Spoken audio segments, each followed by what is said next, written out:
yang diberikan definisi oleh para ulama mukjizat adalah syai'un khariqu anil 'ada, sesuatu yang melampaui kapasitas manusia biasa. Dibagi dua oleh para ulama. Ada yang berbentuk informasi, ada yang berbentuk sesuatu kejadian nyata yang terlihat oleh mata kepala orang-orang pada saat beliau masih hidup sallallahu alaihi wasallam. Kalau informasi teman-teman seperti kisah tentang umat-umat sebelum kita, kisah nabi-nabi diceritakan dalam Al-Quran, ini mukjizat juga karena kita tidak hadir pada saat itu. Nabi SAW itu tidak hadir, diberitakan melalui wahyu.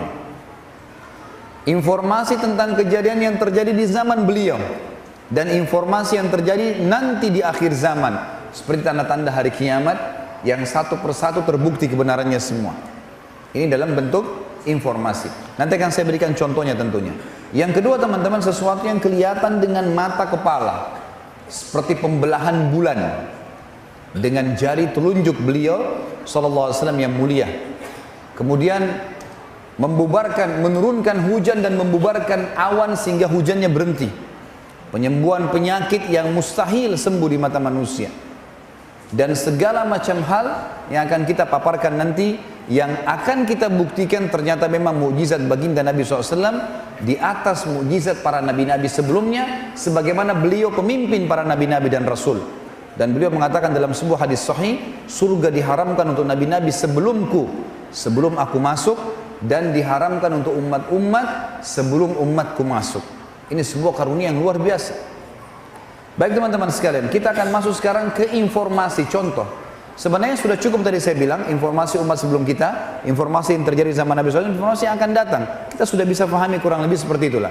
Tapi ada riwayat Bukhari yang ingin saya kritik di sini, tanda kutip, bukan dikritik ya, dikritik supaya antum bisa faham. Karena riwayat seperti ini kadang-kadang tidak dibaca oleh sebagian orang, kadang-kadang mungkin dilewatin begitu saja hadisnya. Tapi ini adalah mukjizat Nabi SAW.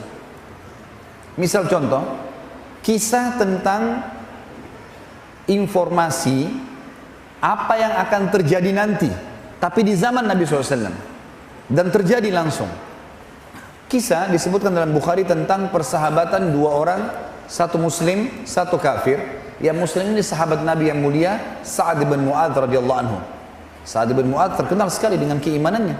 Sa'ad bin Mu'adz ini yang pada saat meninggal arsy-Nya Allah goncang. Semua disebutkan dalam hadis Bukhari. Pimpinan orang-orang Ansar. Sa'ad bin Mu'adz teman-teman bersahabat dekat dengan Umayyah bin Khalaf. Umayyah bin Khalaf pimpinan Quraisy. Orang yang sangat kufur kepada Allah dan Rasulnya. Teman-teman sekalian, dua orang ini bersahabat dari sebelum Islam. Setelah datang Islam, Sa'ad bin Mu'adz masuk Islam, Umayyah tidak masuk Islam, tapi persahabatan masih berjalan. Waktu seluruh muslimin sudah diusir dari Mekah, tidak ada lagi tertinggal umat Islam pada saat itu, kecuali orang-orang yang baru mau masuk Islam.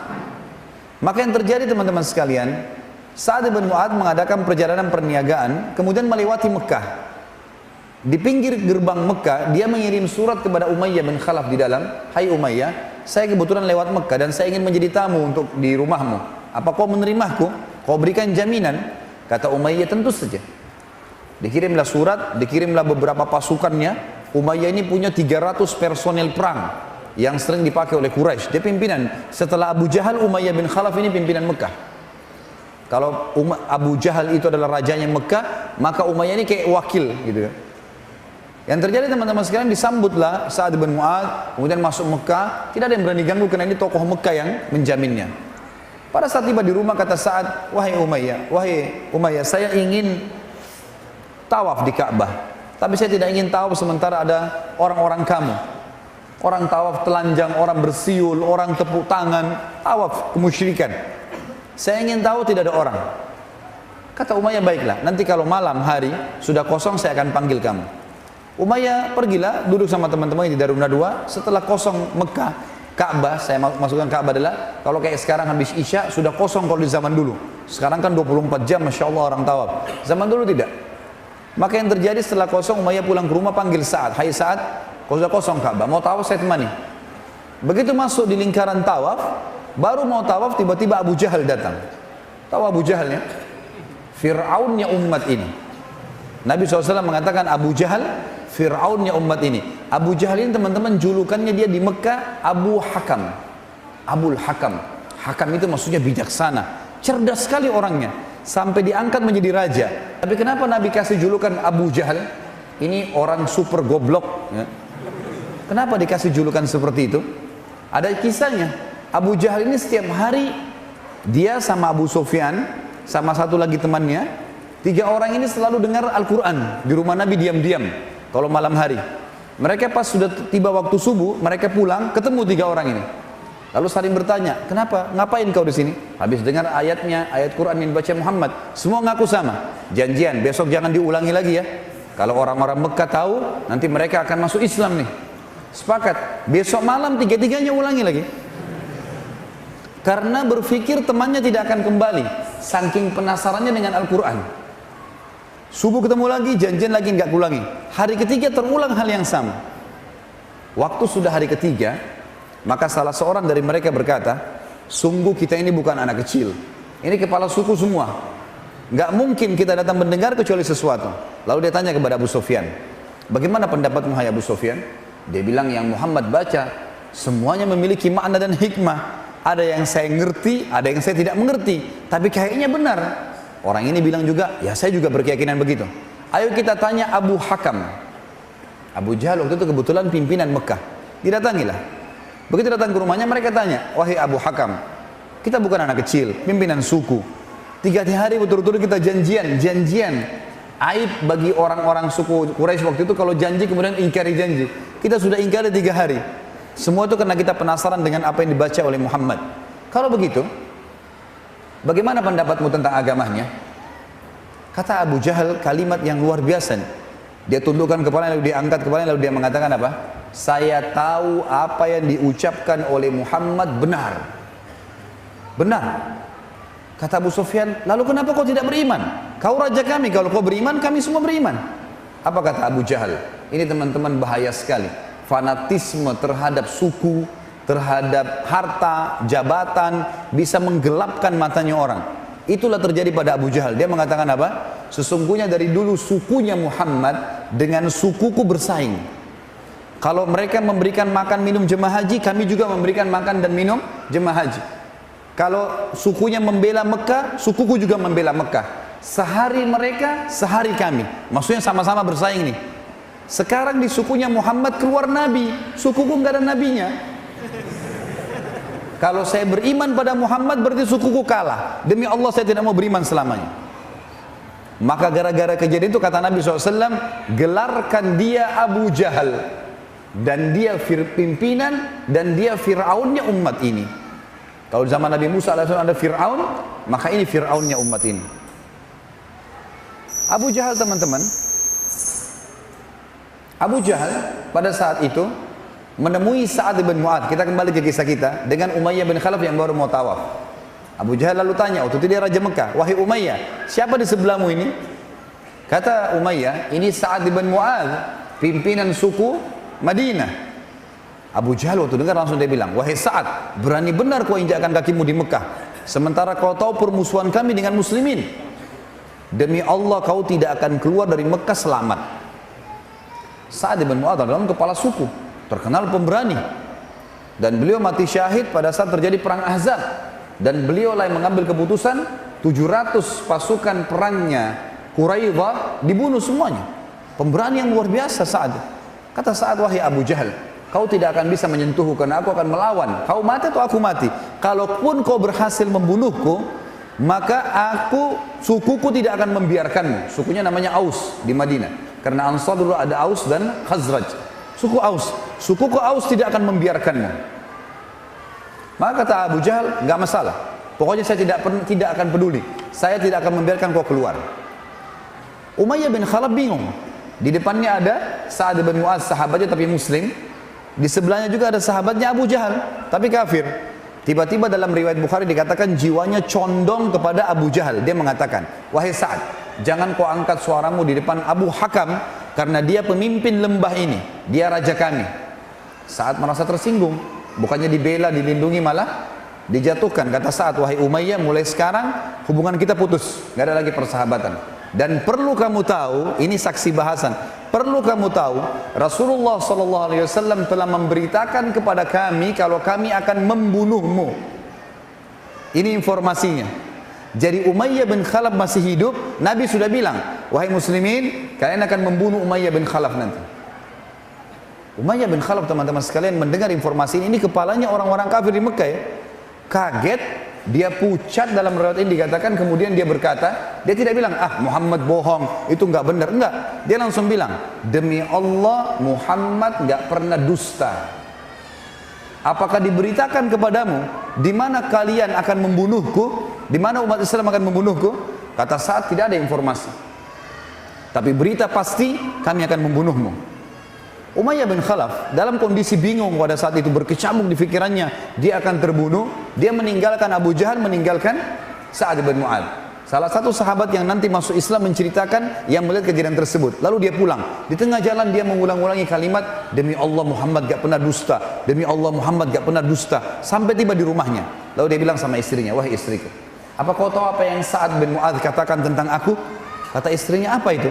Dia bilang, kalau Muhammad memberitahukan sahabat-sahabatnya, mereka akan membunuhku. Apa kata istrinya? Umayyah, ini kufur, benci dengan Islam. Dia mengatakan, demi Allah Muhammad gak pernah dusta. Tapi apakah diberitakan kepadamu di mana kau akan dibunuh? Kata Umayyah, saya sudah tanya saat menjawab seperti apa yang saya berikan kepadamu sekarang jawaban. Kalau Muhammad tidak memberitakan, ini riwayatnya seperti itu ya. Tentu kita setiap membaca nama Nabi SAW, kita membacakan salawat kepada beliau. Tapi ini perkataan Umayyah bin Khalaf. Tapi saya janji kepadamu, hai istriku, saya tidak akan keluar dari Mekah. Ringkas cerita, 3 bulan setelah kejadian tersebut, teman-teman sekalian, terjadilah kasus perang Badr tahun 2 Hijriah di bulan Ramadan. Sebabnya adalah seluruh harta muslimin yang hijrah ke Madinah, seperti Abdurrahman ibn Auf, Abu Bakar, Umar, banyak sahabat yang punya harta di Mekah, itu dirampas sama orang Quraisy karena mereka hijrah dengan pakaian di badan, rumahnya, dagangannya, semua tidak dibawa, diambil oleh Quraisy. Dan yang memperebutkan itu adalah kepala-kepala suku Quraisy, diantaranya Abu Jahal, Umayyah bin Khalaf, dan Abu Sufyan. 3 orang ini memperebutkan harta itu, gitu kan. Ringkas cerita teman-teman sekalian, harta-harta muslimin ini diambil, lalu dibawa ke negeri Syam, dijadikan sebagai duit, beli dagangan, kemudian dijadikan sebagai harta mereka bertiga. Waktu kafilah itu lewat dari negeri Syam menuju ke Mekah, melewatin Madinah, Nabi SAW dengar, Nabi kumpulin orang-orang muhajirin dari Mekah, dan orang Ansar boleh siapa saja ikut. Silakan, kita akan menghadang kafilah Abu Sufyan untuk mengambil haknya muslimin. Maka keluarlah bersama Nabi SAW 313 orang, 314 bersama Nabi SAW. Sampai tiba di wilayah Badr. Ada sebuah gunung yang besar, sisi yang lebih dekat Madinah namanya Udwatid Dunya. Dalam Al-Quran dikatakan, idh antum bil Udwatid Dunya. Ingatlah ketika kalian wahai pasukan muslimin berada di Udwatid Dunya, sisi gunung yang lebih dekat kepada Madinah. Dan orang-orang kafir Quraisy, Abu Sufyan waktu dengar ternyata Nabi SAW keluar dari Madinah, mengirim surat ke Mekah kepada Abu Jahal, cepat kirim pasukan ke kita karena Muhammad sudah keluar dengan pasukannya. Keluar 1000 orang pasukan pada saat itu. Awalnya cuma 700 orang saja. Nanti akan saya kembali ke kisah itu.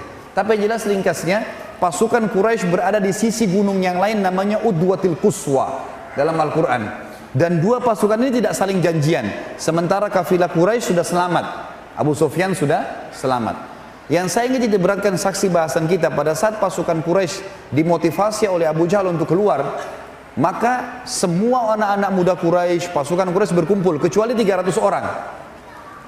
Mereka itu adalah sukunya Umayyah bin Khalaf. Umayyah bin Khalaf duduk depan Ka'bah, sukunya pasukannya duduk, nggak ada yang mau ikut perang. Abu Jahal lagi motivasi orang, ayo ikut, terkumpul 700 orang. Begitu lewat depan Ka'bah, dilihat Umayyah duduk sama pasukannya. Kata Abu Jahal, wahai Umayyah, kenapa kau nggak bergerak? Muhammad mau rampas harta kita. Kata Umayyah apa? Wahai Abu Hakam, apa kau sudah lupa apa yang dikatakan Sa'ad bin Mu'adz 3 bulan lalu? Kalau Muhammad menginformasikan sahabatnya akan membunuhku. Abu Jahal sudah lupa kisah itu. Lalu dia bilang, masa kau percaya? Dusta itu, jangan. Kata Umayyah, demi Allah saya nggak mau keluar. Muhammad nggak pernah dusta. Abu Jahal licik, dia pulang ke rumahnya. Dalam riwayatnya dikatakan, lalu dia mengambil dedupaan, ya, wewangian yang khas wanita. Jadi di Mekah dulu itu kalau dicium bau itu harus wanita, bukan laki-laki. Kalau laki-laki pakai berarti ini tanda tanya. Dianggap banci. Dia bakar, Abu Jahal bakar punya istrinya di tempat pembakaran dupanya, kemudian dia bawa ke dekat Ka'bah. Lalu dia bilang kepada Umayyah, "Ya Umayyah tatayyab." Wahai Umayyah, pakai ini. Umayyah marah. "Kenapa pakai saya minyak wangi wanita?" Kata Abu Jahal, "Kau kan wanita, nggak mau berperang." Tersinggung dia, kepala suku di depan pasukannya, ditepis sama dia, kemudian dia pulang ke rumahnya. Dia bilang, "Saya akan pergi berperang." Pulang ke rumah dia bilang sama istrinya, "Wahai istriku, siapkan baju perang, saya mau berperang." Kata istrinya, "Apa kau tidak ingat?" Istrinya ingat kan? "Apa yang saat cerita 3 bulan lalu kau akan dibunuh oleh Muhammad dan pengikutnya?" Dia bilang, "Saya dipermalukan sama Abu Hakam. Saya akan keluar beberapa langkah dari Mekah, nanti saya kembali lagi. Yang penting saya tidak dianggap pengecut." Baiklah, keluar dia. Subhanallah, setiap pasukan Quraisy istirahat, Abu Jahal yang paling pertama didatangi siapa? Umayyah. "Ya Umayyah, kum, kau berdiri duluan." Supaya enggak pulang Umayyah gitu. Sampai akhirnya tiba di lokasi perang Badar. Tiba di lokasi yang dia akan mati. Tentu perang Badar ada kisah sendiri teman-teman sekalian. Ini kalau antum ikutin di YouTube ada ceramah Sirah Nabawiyah panjang lebar. Saya tidak bisa ceritakan karena ini cerita panjang sekali. Saya ringkaskan teman-teman. Ringkas cerita, pasukan Quraisy terkalahkan kocar kacir. Banyak pasukan mereka yang terbunuh, pimpinan-pimpinan mereka termasuk Abu Jahal terbunuh. Yang lainnya juga terbunuh waktu Abu Jahal terbunuh. Dan yang membunuh Abu Jahal siapa? 2 orang anak muda dari Ansar, adik kakak. Dua-duanya datangi Abdurrahman ibn Auf. Lalu dua-duanya, yang satu mengatakan, si kakak bilang 16 tahun ini ya, Auf ibn Afra namanya radhiyallahu anhu. Dia bilang, "Wahai paman," tanya Abdurrahman ibn Auf, "mana Abu Jahal itu?" Kata Abdurrahman, "Kenapa kau tanya Abu Jahal?" Dia bilang, "Saya dengar Rasulullah SAW paling suka disakiti oleh dia waktu di Mekah. Saya ingin membunuhnya." 16 tahun. Lalu kata Abdurrahman, "Baiklah, tunggu kalau saya lihat nanti di pasukan Quraisy saya akan bilang."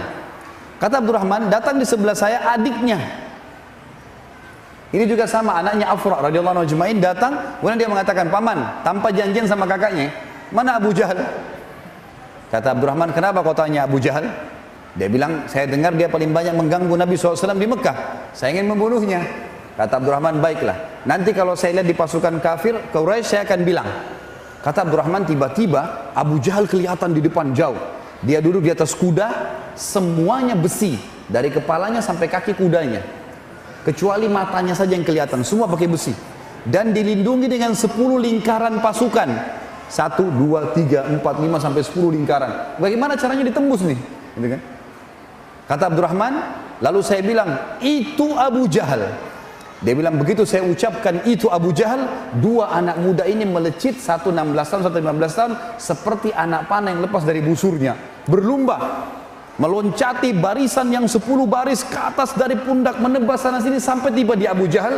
Lalu dua-duanya menebaskan pedangnya, kena pahanya Abu Jahal, robek. Yang satu sempat terbunuh si adik, tinggal si kakak. Kakak sempat melawan sebentar, kemudian pada saat melawan tangannya terputus yang sebelah kiri. Dia keluar dari kancah peperangan, dia ikat sisa tangannya yang sakit, kemudian dia berperang. Ternyata mengganggu, ya. Ternyata mengganggu. Lalu kemudian dia keluar lagi dari kancah peperangan, dalam riwayat Bukhari dikatakan lalu diinjak sama dia, tangannya dicabut. Lalu kemudian tinggal satu tangan, dia melawan sampai dia terbunuh mati syahid. Tapi Abu Jahal mati gara-gara sobekan paha itu.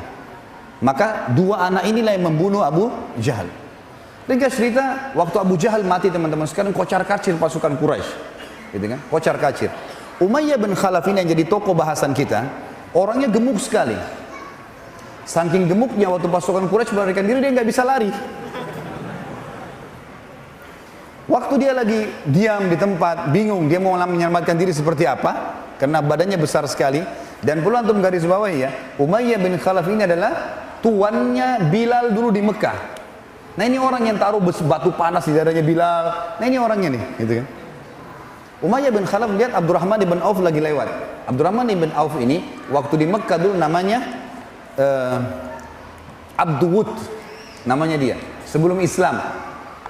Dia tidak tahu ini Abu Jahal, Abu Umayyah tidak tahu kalau sudah berganti namanya. Dia panggil, "Wahai Abduwud." Ini Wud ini maksudnya berhala ya. Abdurrahman gak mau balik. Dipanggil 3 kali nggak mau balik. Lalu dikatakan, wahai Abdu Ilah. Abdu Ilah sama dengan Abdullah. Baru Abdurrahman balik. Kenapa? Dia bilang, kau mau nggak?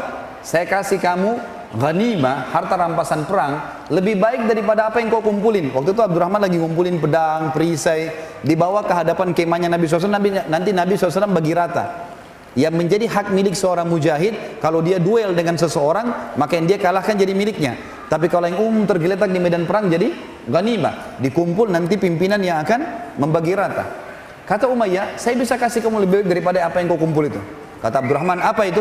Dia bilang, tawan saya. Kalau kau tawan saya, apapun yang kau minta dari suku saya pasti kau dibayar. Kata Abdurrahman, benar juga. Dipegang tangannya Abu Umayyah, ingin dibawa kemana? Ke kemah Nabi SAW. Subhanallah, lagi jalan ke sana, lewat Bilal. Begitu Bilal lewat, dilihat Umayyah, dia tahu tuannya dulu kan? Dia bilang, Umayyah bin Khalaf, Ra'sul Kufur. Hai Umayyah bin Khalaf, pimpinannya orang kafir, demi Allah kalau bukan kau hidup, saya hidup. Saya akan bunuh kamu ini, gitu kan? Abdurrahman bilang, wahai Bilal, ini tawanan saya, jangan ganggu. Ya. Ini banyak duitnya nih.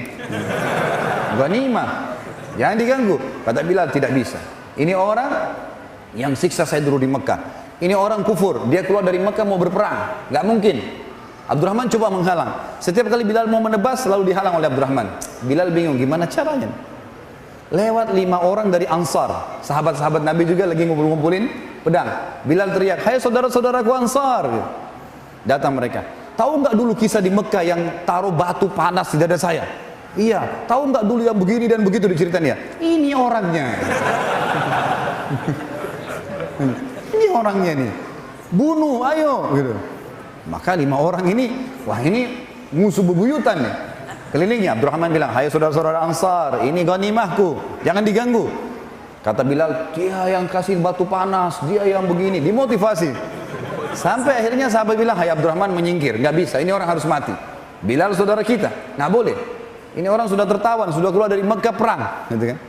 Abdurrahman bingung, gimana caranya? Ini hadis sahih menjelaskan ya. Maka kata Abdurrahman, hai Umayyah tidurlah. Tidur dia di atas tanah, Abdurrahman tidur di atasnya. Supaya nggak dibunuh kan gitu. Lalu Bilal mengatakan, dia ini musuh Allah, dia begini, dia begitu, bunuhlah dia. Maka mereka menusuk-nusuk dari bawahnya Abdurrahman. Sampai akhirnya Umayyah bin Khalaf mati terbunuh di kancah Badr. Dan seperti yang disampaikan oleh Nabi SAW, bahwasanya dia akan terbunuh. Nah ini kisah tentang apa teman-teman sekalian? Kisah tentang informasi yang akan terjadi di zaman beliau tapi terjadi. Kan itu. Sekarang kita sampaikan kisah yang sedang terjadi. Sama hadis Bukhari dan ini masih berhubungan sebenarnya. Makanya saya pilih judul ini atau kisah ini. Kisah tentang ini disebutkan dalam kitab Maghazi tentunya dengan Musa bin Uqbah, oleh Musa bin Uqbah, seorang sahabat nanti jadi sahabat namanya Umair bin Wahab al-Jumahi. Umair bin Wahab al-Jumahi. Orang ini bersahabat dekat dengan Safwan bin Umayyah bin Khalaf. Safwan bin Umayyah bin Khalaf. Kan Umayyah bin Khalaf tadi mati ya. Waktu dia mati di perang Badar, anaknya gantikan jadi kepala suku, namanya Safwan. Safwan ini bersahabat dengan Umair bin Wahab al-Jumahi. Sudah rekam namanya? Majelis ilmu jangan cuma masuk telinga kanan keluar telinga kiri ya. Cantolin dalam hati supaya ada ilmunya. 2 orang ini bersahabat. Lalu Safwan bilang begini kepada sahabatnya Umair, wahai Umair, sedih ya kita dikalahkan di perang Badar, dipermalukan di Jazirah Arab. Ayahku terbunuh, anakmu tertawan. Jadi Umair rupanya ini anaknya ikut perang Badar tertawan jadi tawanan, gitu kan? Kata Safwan, kalau seandainya ada cara untuk membalas dendam nih. Kata Umair, hai Safwan, kalau seandainya ada yang menanggung utang-utangku, aku punya utang banyak di Mekah, ada yang mau bayarin, ada yang menanggung istri dan anakku kalau aku terbunuh, dia henuskan pedangnya. Lalu dia mengatakan, saya akan ke Madinah membunuh Muhammad dengan pedang saya ini. Tadinya Umair ini niatnya, karena ini kepala sukunya, dia ingin menghibur gitu. Dia nggak sadar jawabannya Safwan. Safwan tiba-tiba mengatakan, kalau gitu mulai sekarang anggap hutangmu lunas, gitu kan? Dan semua keluargamu, istrimu, anakmu saya yang tanggung. Pergilah ke Madinah, bunuhlah Muhammad. Akhirnya Umair gak ada pilihan lain, harus ke Madinah. berangkat ke Madinah. Tradisi orang-orang Arab dulu teman-teman sekalian, kalau dia berjaga-jaga, pedang ditaruh di pundak kanan atau kirinya. Kalau dia ingin membunuh, maka dia taruh di pundak, di punggung kanan atau kirinya, gitu kan? Umair masuk ke Madinah lalu ditaruh di pundak sebelah kanannya pedang yang siap ditarik untuk membunuh orang. Lalu dengan cepat dia kudanya menuju ke Nabi SAW. Waktu itu Umar bin Khattab sempat melihat, dikejar tapi tidak keburu gitu. Dan Nabi SAW lagi menerima banyak orang-orang Quraisy yang membayar tebusan-tebusan untuk keluarganya.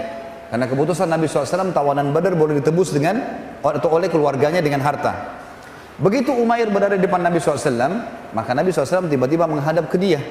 Lalu orang-orang semua pada berkumpul karena Nabi SAW berhenti menerima tebusan gitu kan. Semua sahabat berkumpul. Lalu kata Nabi SAW, wahai Umair, diajak ngomong si Umair, apa tujuanmu ke sini? Jujurlah dengan saya. Kata Umair, saya ingin tebus anak saya. Kata Nabi SAW, orang yang menebus anaknya, yang digantung di punggungnya atau di dadahnya harta, dia bawa emas, dia bawa apa, dia bayar, bukan pedang seperti kamu. Sekali lagi wahai Umair, jujurlah, apa yang membuatmu datang ke sini? Umair rupanya dalam hadis Bukhari ini mengalihkan pembicaraan. Dia mengatakan, kami telah kalah di Badar, kalian memang lebih kuat sekarang. Ayo dialihkan pembicaraan. Nabi SAW tanya ketiga kali, wahai Umair, jujur dengan saya, kenapa kamu datang? Kata dia, saya ingin bebasin anak saya. Kata Nabi SAW, ini mukjizatnya. Di sini mukjizat dalam bentuk informasi ya, yang sedang terjadi. Kata Nabi SAW, wahai Umair, bagaimana pendapatmu kalau saya mengatakan kau telah duduk berdua dengan Safwan bin Umayyah bin Khalaf di depan Ka'bah dan kalian berbicara berdua 3 hari yang lalu. Karena perjalanan Mekah sama Madinah 3 hari. Safwan berkata, jadi Nabi SAW nukil per huruf perkataan mereka. Kata Nabi SAW, Safwan berkata, sungguh kita sudah dimalukan, dikalahkan, di Jazirah Arab malu, ayahku terbunuh, anakmu tertawan. Lalu kau coba ya ada cara bisa membalas dendam. Lalu kau berkata, kalau ada yang bisa menanggung hutang-hutangku, menanggung istri dan anakku, maka aku akan membunuh Muhammad dengan pedang ini. Umair pada saat itu dengar kalimat tersebut, tundukkan kepalanya, lalu dia angkat, lalu dia syahadat, asyhadu an la ilaha illallah wa anna Muhammad Rasulullah. Nabi SAW tinggalkan Umair, mengurus yang lainnya gitu. Ada beberapa sahabat datang mengatakan, wahai Umair, kok bisa kau tiba-tiba syahadat? Ada apa? Sahabat belum paham kisahnya nih.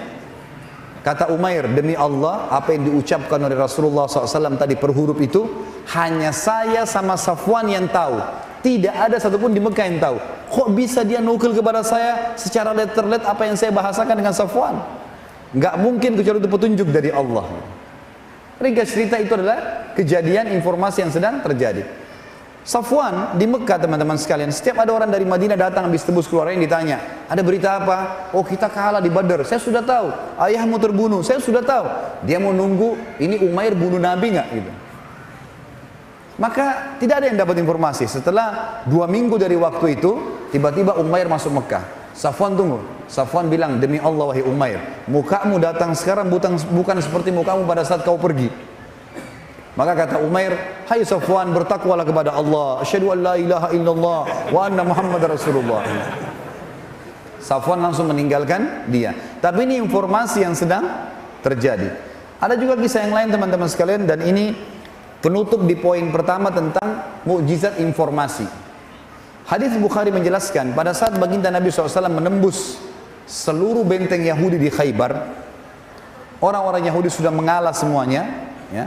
Ada yang terbunuh, ada yang tertawan. Maka ternyata ada pendeta Yahudi, beberapa pendeta Yahudi sepakat dengan seorang wanita Yahudi untuk meracuni makanan. Mereka meletakkan racun di paha kambing, dan Nabi SAW sangat gemar memakan kambing. Makanya teman-teman sekalian diambil pelajaran dari kisah ini. Sebagian ulama mengatakan kalau seseorang memakan kambing karena tahu kalau kambing adalah makanan favorit Nabi SAW bisa dapat pahala. Karena hadis Bukhari dikatakan Nabi SAW paling gemar makan paha kambing, dan Yahudi tahu masalah itu.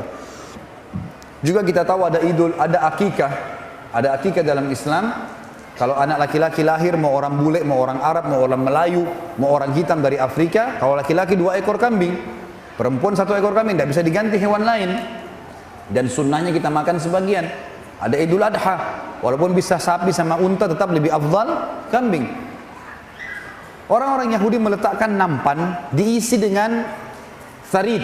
Tharid ini makanan favoritnya Nabi. Roti gandum, kemudian ditaruh di atasnya kambing yang sudah dibuat dengan kari, ada kuahnya. Khusus nampan yang mereka ingin kasih Nabi SAW ditaruh paha kambing. Yang lainnya tidak ada paha kambingnya. Dan dibawa berpuluh-puluh. Ya, karena ini 1.400 orang sahabat. Dibawalah nampan-nampan tersebut. Waktu dihadapkan, ini kami ingin berikan hadiah kepada kalian karena kalian sudah menang. Kami mengaku kalah, gitu. Ini sebagai rasa ketundukan kami. Waktu sahabat lihat, dilapor ke Nabi SAW, kata Nabi masukkanlah. Dimasukkanlah dalam benteng yang ada Nabi SAW. Dan setelah dilihat ada nampan yang ada paha kambing, yang lain tidak ada, maka paha kambing dikasih ke hadapan baginda Nabi SAW. Maka sahabat sudah nunggu. Kebetulan waktu itu sudah 2 hari sahabat kehabisan makanan. Jadi mereka sangat lapar. Cuman adabnya nunggu Nabi SAW memulai makan. Begitu Nabi SAW cuil daging kambing tersebut dan dimasukkan ke mulut beliau yang mulia SAW, sahabat sudah pada ngeroyok nih. Makan makanan masing-masing gitu kan. Tiba-tiba baru mereka cuil, belum masuk ke mulutnya, Nabi mengatakan kalimat, kuffu aidiakum. Tahan tangan kalian. Ada sahabat yang bilang, ya Rasulullah, 2 hari nggak makan. Lapar. Kata Nabi SAW, kuffu aidiakum, tahan tangan kalian. Jangan ada yang makan. Berhenti. Panggil pendeta-pendeta Yahudi yang ada di benteng ini. Panggil semua. Nabi SAW juga mengeluarkan sisa makanan dari mulut beliau. Gitu kan? Sallallahu alaihi wasallam. Kata pendeta Yahudi. Lalu Nabi SAW dan hadis Bukhari menanyakan 3 pertanyaan. Pertanyaan terakhir yang merupakan ya, saksi bahasan kita yang akan kita titik beratkan. Tapi Nabi SAW ingin menjebak Yahudi karena Yahudi ini suka dusta. Kata Nabi SAW, ya ma'syaral Yahud, a'antum musaddiqi in sa'altukum an syai'? Hai orang-orang Yahudi, jujur nggak kalau saya tanya sesuatu? Kata orang-orang Yahudi, tentu saja. Pertanyaan pertama Nabi SAW, man jaddukum, siapa kakek kalian? Kenapa Nabi SAW tanya kakeknya mereka? Ternyata di benteng Khaybar teman-teman ada 2 suku Yahudi namanya Qainuqa dan Nadir. 2 suku ini terkenal mereka punya sumber kakek 1 orang. Tapi kakek ini terkenal penakut, pengecut, keturunannya sedikit, malas bekerja, buruk lah. Maka mereka menghapus kisahnya orang ini dan mengalihkan ke nama seorang Yahudi yang dianggap hebat, pemberani, punya keturunan banyak. Dan orang-orang Yahudi tidak ngerti masalah itu. Ini di tangan para pendeta saja. Maka kata Nabi SAW, siapa kakek kalian? Mereka bilang Fulan bin Fulan, yang pemberani itu. Kata Nabi SAW, kalian dusta. Kakek kalian Fulan bin Fulan, yang pengecut dan kalian tidak mau nisbatkan nama kepadanya. Entah, Yahudi diam, nggak bisa ngomong. Nabi tanya lagi, ya ma'syaral Yahud, a'antum musaddiqi in sa'altukum an syai'? Hai Yahudi, jujur gak kalau saya tanya lagi? Kata Yahudi apa? Ini perhatikan jawabannya. Ini hadis sahih riwayat Bukhari. Kata Yahudi, iya, kalau kami dusta, maka pasti Allah akan beritakan kepadamu sebagaimana Allah beritakan tentang siapa kakek kami. Tahu maksudnya apa? Berarti tahu kalau ini Nabi. Gitu. Maka kata Nabi SAW, man ahlin nar, siapa yang akan jadi penghuni neraka? Kata Yahudi apa jawabannya? Ini hadis Bukhari sekali lagi. Kata Yahudi apa? Kami akan masuk duluan, lalu akan digantikan oleh kalian. Kata Nabi SAW, kalian dusta, kami tidak akan menggantikan kalian. Itu sudah 2 ya, terjebak. Sekarang yang ketiga, Nabi tanya lagi, ya ma'syaral Yahud, antum musaddiqi in sa'altukum an syai'? Hai Yahudi, jujur nggak kalau saya nanya lagi? Tanya lagi, kata beliau, kata mereka, tentu kami akan jujur. Kata Nabi SAW, apakah kalian letakkan racun di makanan ini? Kalau ditanya langsung dari awal, ini dusta pasti mereka. Dijebak dulu. Mereka bilang, iya. Kata Nabi SAW, kenapa kalian kasih racun? Lihat kata Yahudi apa? Kami ingin memastikan tentang kenabianmu. Kalau kau betul-betul nabi, kau akan tahu ada racunnya. Sekarang Nabi sudah tahu atau belum? Tahu.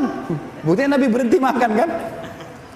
Tapi kalau kau hanya raja yang mau merampas kekayaan kami, kau akan mati dengan racun itu. Lalu orang-orang Yahudi bilang apa? Dalam penutupan hadis, tapi hai Muhammad, siapa yang beritain ke kamu itu? Kok bisa kamu tahu? Nggak ada yang tahu racun ini kecuali kami para pendeta dan ibu yang buat. Perempuan yang buat itu.